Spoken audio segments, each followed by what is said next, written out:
जब भी हम नई झाड़ू लेकर घर में आते हैं और उसे झाड़ू लगाते हैं तो आपने देखा होगा कि घर साफ होने की बजाय गंदा हो जाता है, क्योंकि नई झाड़ू जो होती है उसमें से डस्ट निकलती है।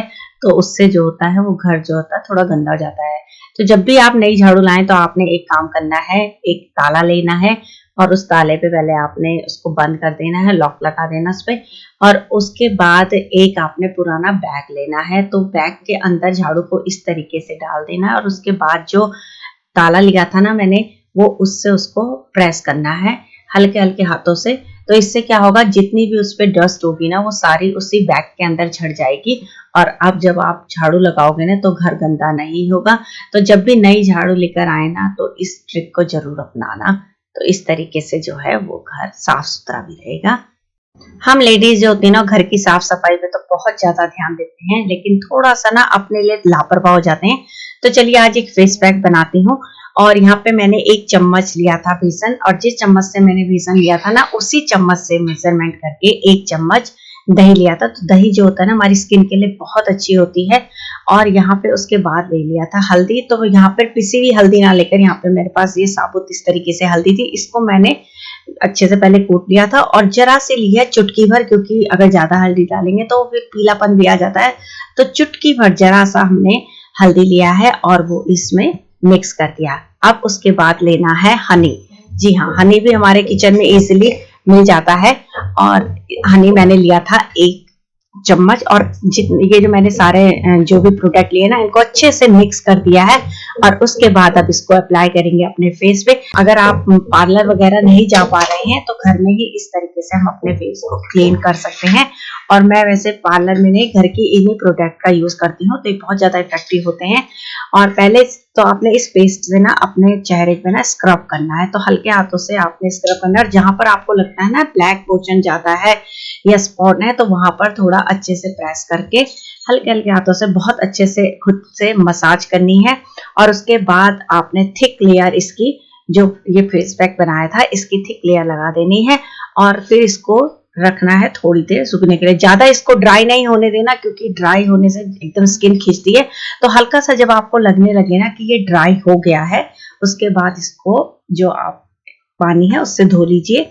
तो ठंडे पानी से इसको धो लिया था। और उसके बाद आप अपने चेहरे को देखेंगे ना तो आपको खुद अपने चेहरे पे एक अलग सा निखार नजर आएगा। तो इस तरीके से घर के इन प्रोडक्ट का यूज करके हम अपना मेकओवर कर सकते हैं। और उसके बाद लास्ट में यहाँ पे जो है गुलाब जल लगा लिया था। तो गुलाब जल तो वैसे भी स्किन के लिए बहुत ज्यादा इफेक्टिव होता है। वैसे तो हम अपनी जो किचन में जो सिंक होती है उसको रेगुलर में साफ करते रहते हैं, लेकिन फिर भी धीरे धीरे ना इसकी शाइन जो होती है वो खत्म हो जाती है। तो कभी कभी ना इसको इस तरीके से पीताम्बरी लेके और थोड़ा सा उसमें डिटर्जेंट पाउडर मिला के भी साफ कर देना चाहिए। तो आप देखेंगे इससे ना जो सिंक की चमक है वो वापस आ जाती है और हमारा सिंक जो होता है वो काफी चमकने लगता है। तो किचन में वैसे भी क्लीनिंग का लेडीज होती है बहुत ज्यादा ध्यान रखती है, क्योंकि साफ सुथरी चमकती हुई किचन सभी को पसंद होती है और इससे ना एक पॉजिटिव एनर्जी भी मिलती है। जब हम साफ सुथरी किचन में घुसते हैं ना, काम करने में मजा जो होता है वो दुगना हो जाता है। और यहाँ पे जो नल थे ना उन पे भी जब खारे पानी के या पानी जो होता है उसके दाग लग जाते हैं तो धीरे धीरे इनकी शाइन खत्म हो जाती है। तो कभी कभी इस तरीके से नल वगैरह जो है उनको भी पीताम्बरी से इस तरीके से साफ कर लेना चाहिए। वैसे तो जब भी हम किचन में अपना क्लीनिंग करते हैं, बर्तन वगैरह धोते हैं, तो इनको रेगुलर बेसिस पे मैं साफ करती रहती हूँ। बट इस तरीके से ना वीकली में या 10-15 दिन में जब भी पॉसिबल हो इस तरीके से सिंक को क्लीन कर देना चाहिए। तो इस पे जो होता है वो हाइजीनिक भी रहता है और कीटाणु वगैरह भी कुछ नहीं होते हैं। तो देखो यहाँ पे उसके बाद इसको पानी से धो लिया था जिसे मारने के बाद, और उसके बाद जो थी ये सिंक बहुत ज्यादा चमकने लगती थी, बहुत साफ सुथरी लग रही थी।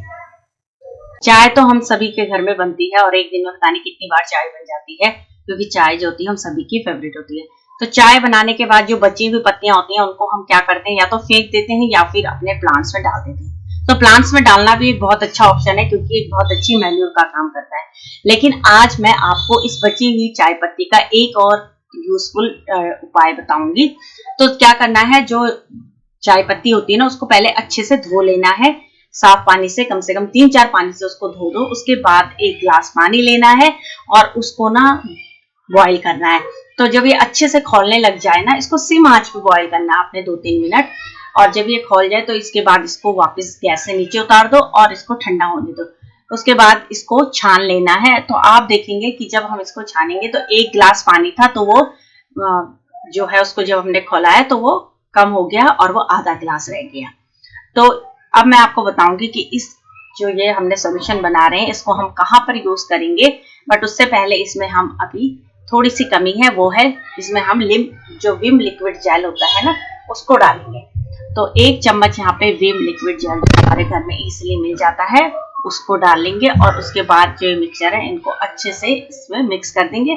उसके बाद इसमें लिया है बेकिंग सोडा, तो आधा चम्मच यहाँ पे बेकिंग सोडा डाल दिया था। बेकिंग सोडा वैसे भी बहुत अच्छा क्लीनिंग का काम करता है। उसके बाद जो भी घर में इस तरीके से ना स्प्रे बॉटल मिल जाती है, उस स्प्रे बॉटल में इसको डाल देना है सॉल्यूशन को, पर ध्यान रखना है कि सॉल्यूशन जो है वो एकदम ठंडा हो गया हो।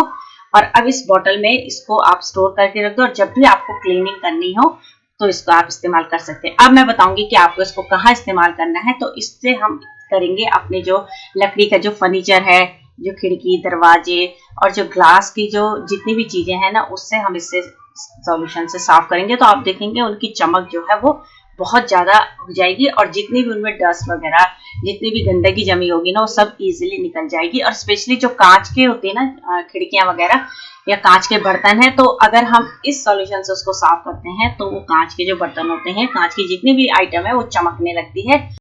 तो लकड़ी का फर्नीचर और ग्लास तो चमका दिया है। उसके बाद जो चाय पत्ती बच गई थी ना, उस चाय पत्ती को भी हम बिल्कुल नहीं फेंकेंगे, उसको दोबारा से धो के और जितने भी अपने घर के प्लांट्स है ना, स्पेशली मनी प्लांट में आप उसको डालेंगे तो पौधों की ग्रोथ बहुत अच्छी हो जाती है, हरे भरे हो जाते हैं पौधे और एक बहुत अच्छी मैन्योर का काम करती है चाय पत्ती। हरी मिर्च एक ऐसी चीज है जिसका प्रयोग हर घर में खाना बनाते व खाना खाते समय जरूर होता है। खाना खाते समय हरी मिर्च खाने से खाने का स्वाद बढ़ जाता है। चलिए आज हम इसके कुछ और फायदों के बारे में जानते हैं। तो आपने 2 हरी मिर्च ले लेनी है और उसको पहले पानी से अच्छे से धो लेना है। उसके बाद आपने लेना है 1 गिलास पानी और हरी मिर्च के जो डंठल है ना उनको काट के इस तरीके से इसको बीच से कट करके आप पानी में इसको डाल देंगे।